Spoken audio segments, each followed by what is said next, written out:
My name is Monica Gleiberman, and you're listening to Silence on Set podcast.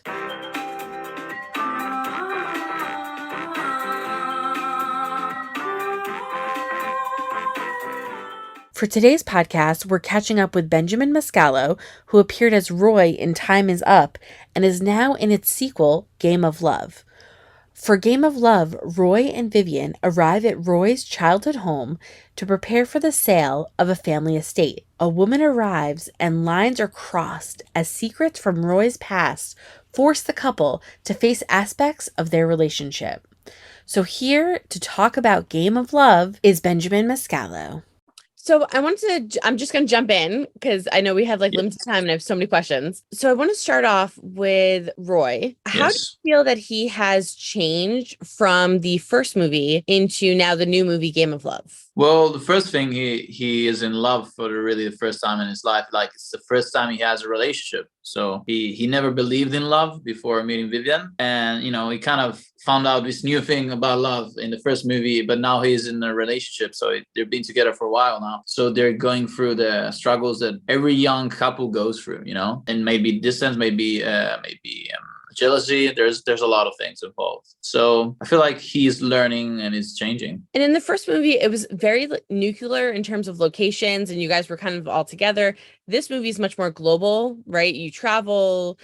There's a lot of different like kind of elements that take place, new characters that we meet. So Yeah. as an actor, when you read that script, how do you prepare to kind of change a little bit of Roy's mentality in terms of his feelings, right? Because he's in a completely different environment where he feels very uncomfortable. Yeah, absolutely. Let's say that without spoiling much for the listeners, he goes back to his hometown in Italy. So he's facing a whole part of his life, of his roots, that he hasn't faced in a long time because he's been living in the U.S., far away from, let's say, his hometown in Sicily. So it's his feelings are completely different, and he is actually meeting a side of he's finding out of his side of his family that he knows, but he hasn't really related that much to them lately. So it's definitely challenging for him to make it work, and to make a relationship work in a different culture. And I can feel like I can relate with that.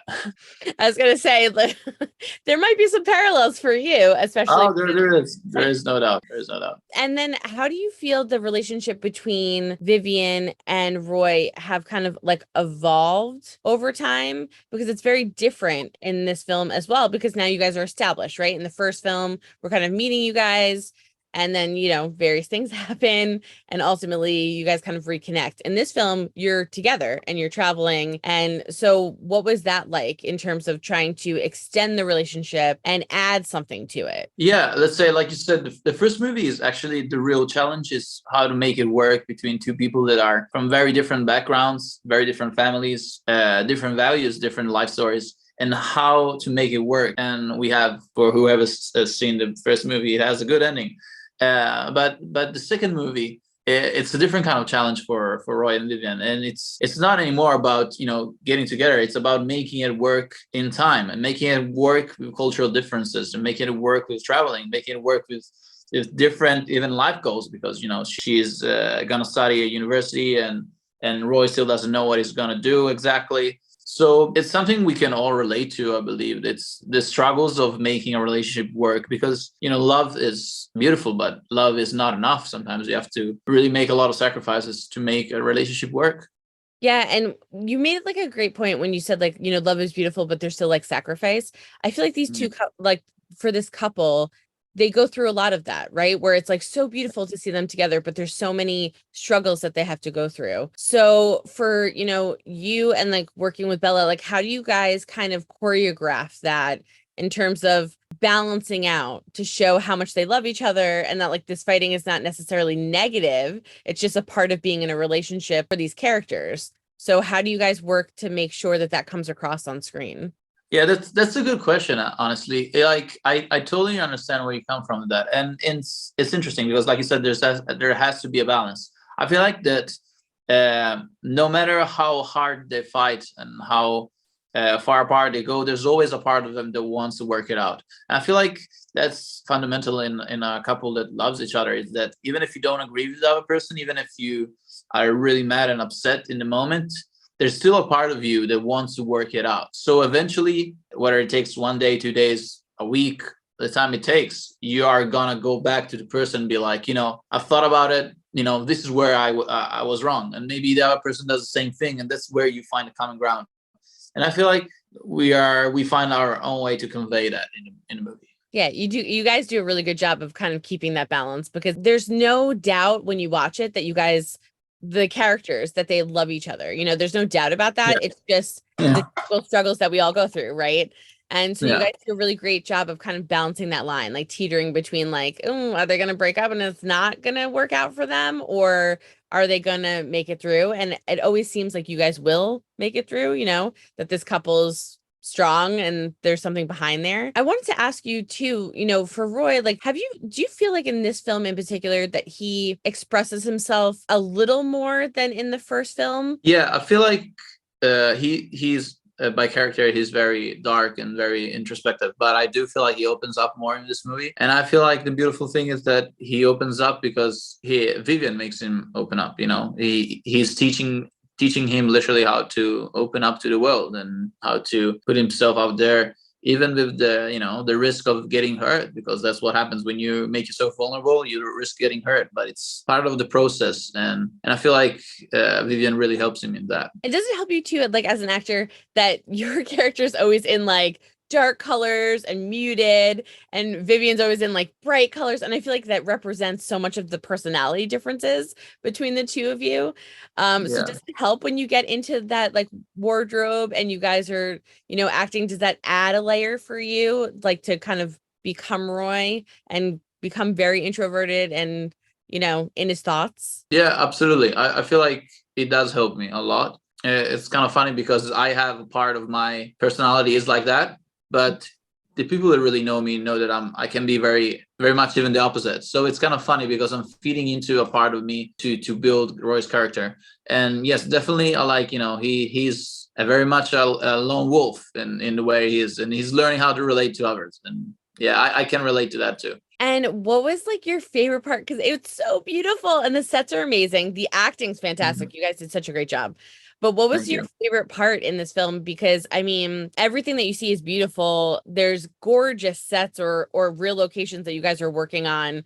So what was that like? And what was like your favorite kind of moment on set? There were a lot of beautiful moments. I must say one of the most fun was riding for the first time a motorbike. I never used a motorbike in my life. I actually learned how to drive a car for the last movie, which is kind of funny because I don't have a license. So I live in Italy now. I live in this small town. I go around with my little bicycle. That's what I do. So it's kind of funny but I learned how to drive a car for the first movie, and now I learn how to ride a motorbike for the second movie. And I had fun, going around on a motorbike for the first time. And it's such a beautiful scenery because Sicily is beautiful, and that part of Italy is literally, it's near the town of Noto. And just amazing countryside, amazing city. So that was fun, getting to know my country better. And the whole experience it's a learning thing. Like it's my second movie, so I'm still very new to this work, to this job. So everything is a learning experience, and I take home a lot of lessons. What are you excited for fans to see about this film? And then also, will there be a third one? I don't know if there's going to be a third movie. I definitely had a great experience shooting this movie, number one, number two. So I'm open to the idea. Absolutely. I loved, working on this project. But I don't have an answer to that. And because I don't have an answer of that, I feel like the fans are going to enjoy the fact that it might be the last time that they might see me and Bella on camera, Not only on camera, in as absolute terms. So, fans might find that interesting. And especially that, the last scene is like a beautiful scene. So it's not like it's something that's negative to end on either, if that's the last time we see the two characters together. Yeah, it could be worse. Well, I hope there's another movie, and I know fans are super excited. And I guess I'll just end with my last question. Is there anything that you would want to tell fans that are like dying to see this movie, that are so excited to see these characters grow and be together and kind of follow their adventure? If I could speak to each fan, would be just say I'm really grateful for them for supporting this project, for showing up in theaters, for showing up, for buying the movie, for watching it on streaming and everything, because it's because of them that we had a chance to do number two, and here we are now, and I'm just very grateful. So thank you. Well, I want to thank you so much. You're so good in the movie. You were so good in the first one. Thank you. So good in the Thank second you. one. I think the storytelling's amazing. Your acting's amazing. I'm just so Thank you. impressed by you, and I'm like this for another movie. So just congratulations, and I can't wait to see all your future projects. I think you're going to be doing a ton of stuff. So just Thank congratulations. you so much. That's so nice of you. Thank you. I appreciate Thank it. you for taking the time out to speak with me. I know you have a busy day, so I appreciate it. I'll see you soon. Thank you. Hope you guys enjoyed listening to Benjamin Mascolo talk about Game of Love and what fans can expect from the sequel. The movie is currently streaming now on Prime Video and is also available worldwide October 14th. So make sure to go and check it out. And don't forget to hit the subscribe button so you're updated on all of our latest podcasts, and head over to our YouTube channel, hit subscribe so you're updated on all of our video content.